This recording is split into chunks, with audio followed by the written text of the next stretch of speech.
He's known affectionately around the State House as Coach.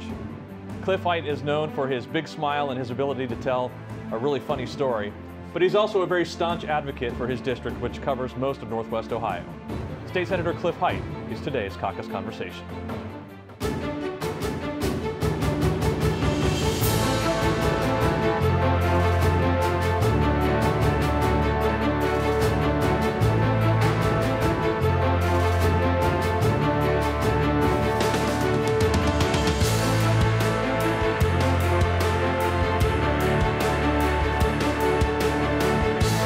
Senator Hite, thank you so much for being here today. Thank you very much, John. Appreciate it. So you have probably the biggest district in the state of Ohio, yes. I was going to say that, and you probably know the next thing I'm going to say, which is the #1 industry there is? Agriculture. Okay, so let's start there. That's probably the easiest place to start.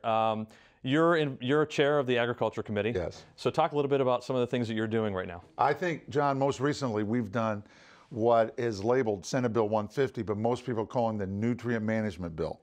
And this took a long time. I introduced it as sponsorship testimony last May for the very reason that we could get it out so that when I went to all my county fairs, I could get beat up all summer and find out what the farmers really wanted and what they didn't want. And we actually listened. We put together a bill that eventually got unanimous support in committee and the floor. But what it is, it's a bill that's trying to reduce the phosphorus, the nitrogen, and other chemicals that are hurting our water sources.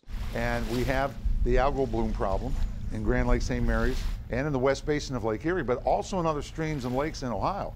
So this is only a step in the right direction, but it's the agricultural world taking the first step. We're the first state in the United States to do this, and I'm really proud of it. We did have opposition at times, and again, like I said, by the time we got to the end of the bill, we had no opposition. Unanimous again in committee and on the floor. Now the House has it, and we'll see what they do with it. And farmers typically aren't the type of people who aren't going to tell you what they think. Not at all. Not at all. Here's the thing.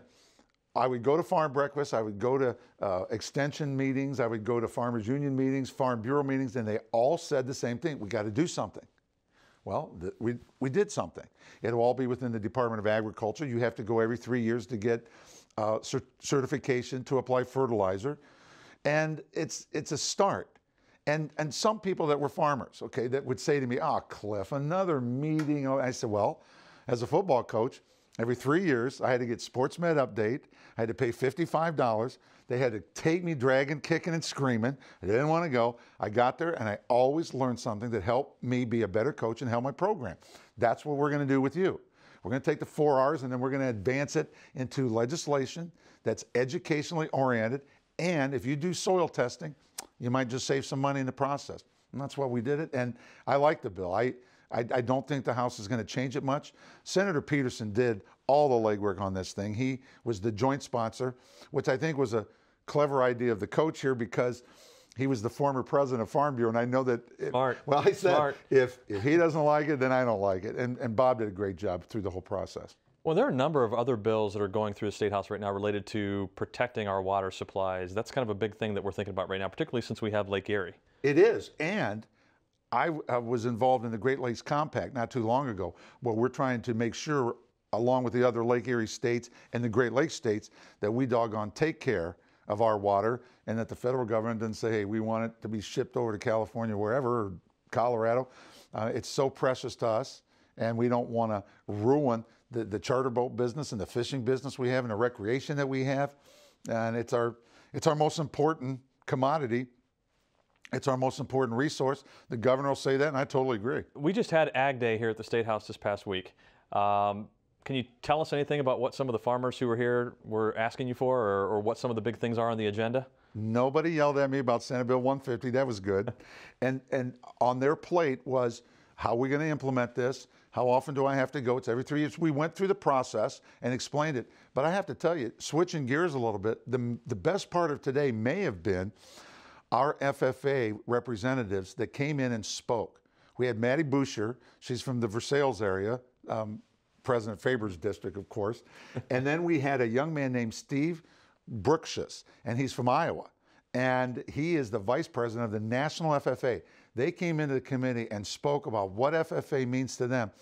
And you could tell these kids could light up a whole room. They got applause. Well, I asked for it, of course, but they got applause. They deserved it.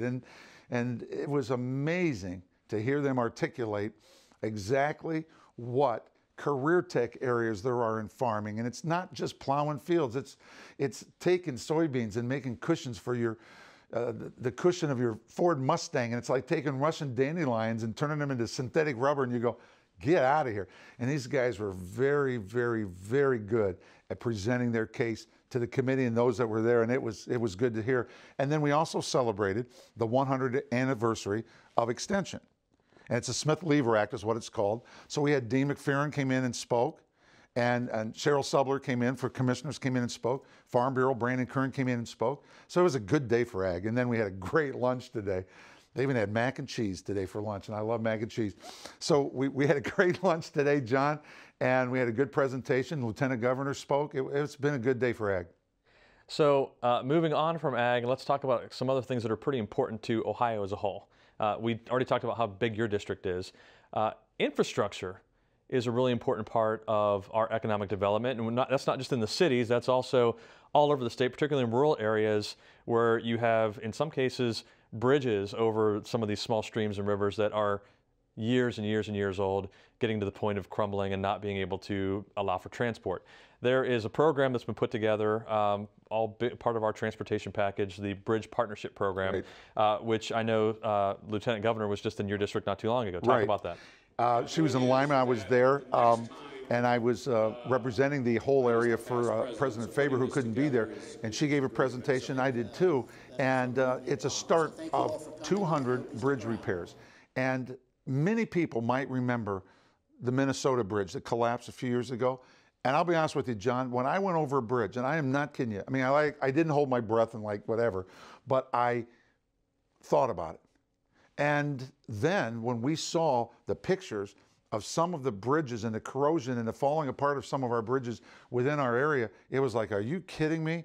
So we targeted 200 right away to be repaired. And what it is, it's the way the state is giving local government funds some money back. They don't have to pay for it. It's us giving the money, and it's well spent.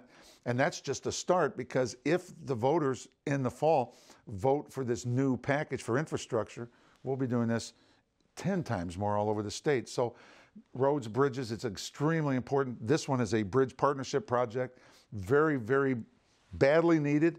And I'm going to feel a little better going across the bridges when I'm driving in my huge district of 11 counties. So I want to talk to you before we run out of time here, though, about something else that was pretty important to you that you talked about on the floor this past Wednesday, an issue pretty close to your heart. Just tell us a little bit about it. Well, we established March 9th as Meningitis Awareness Day. I had a niece that we lost. She was 5 years old, got meningitis, and within 24 hours she died. And it was terrible. It was terrible for the family. Had already lost a daughter before that. So this was double whammy bad. And I wanted to make this Awareness Day so that not only can we get the word out to people that meningitis, bacterial meningitis is out there. It's highly contagious, but not very likely. It's kind of weird, but that's how it is. But if you get it, it is, again, so contagious that other people can get it. They had to quarantine her preschool. Nobody else got it. They had a warning throughout the city. Nobody else got it. We don't know how she got it, but she did. And when you bury your children, it's the worst thing in the world. She died on March 9th, 1999. We decided to use that day, which has been bad for our family now for 15 years, and turn it into a good date and say, let's make it aware. And if your kids are in college right now or going to college, they need to talk about a vaccine and get it before they go to college, because they might be safe where they are now, but when they're with a whole population of people from different areas with different bugs and carriers or whatever, get inoculated. It's very important they do that. And the vaccine now is to a point where you can give it to children when they're smaller. Hopefully someday, if parents want to, they can vaccine their child right away and not ever have to worry about this awful, awful bacterial disease. It's terrible. Let's wrap things up on kind of a lighthearted note. I mentioned you're the coach, the former football coach. So I'm just going to ask you this crazy question. We recently had a Super Bowl in New York City. Yeah. So when's Ohio going to get a Super Bowl? I want an Ohio team. I want the Browns at least to get in the Super Bowl. Yeah, I don't know. That's a good question. I'm sure we could handle it, but they want those gigantic warm climate areas, and they got lucky in New York. Let's face it, John. Everybody thought it was going to be 20 inches of snow and a blizzard, and they got really lucky. The only sad part is I really wanted Peyton to win. I was pulling for him, but other than that, I don't think we'll see one, John, in our lifetime. I don't think so either. Senator, thank you so much for being here today. All right, thank you. And thank you for watching. As always, you can keep up to date with us every day on our social media pages, Facebook, Twitter, Instagram, YouTube. The address is Ohio Senate GOP, or visit our website, ohiosenate.gov/Republicans. Thanks for watching.